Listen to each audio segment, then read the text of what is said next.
What people outside of Germany don't really realize is that there was a huge musical instrument making business in the areas of Germany now called Saxony, which is in the southeastern part of Germany, but was part of East Germany for a while.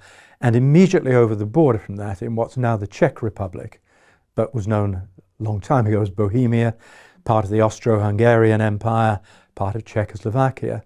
And that started actually in the 17th century.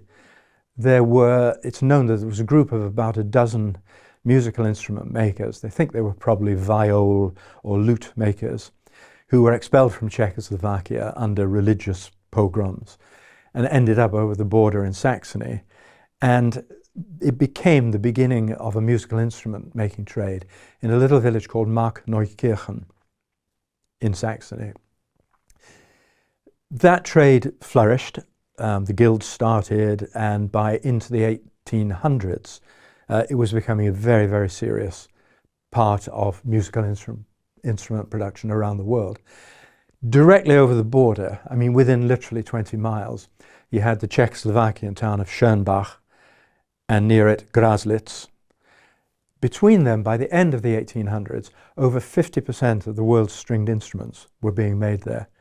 They were being exported around the world, to the UK, to America. The trade was so big that the Americans opened a consulate in Markneukirchen in the 1890s. It was analysed then as being the wealthiest town on a per capita basis in Germany.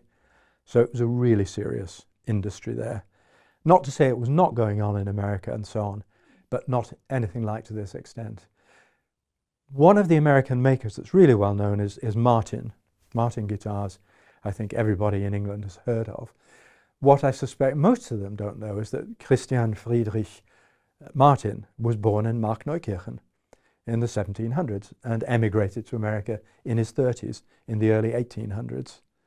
And a lot of the American guitar makers were very influenced by the Germans.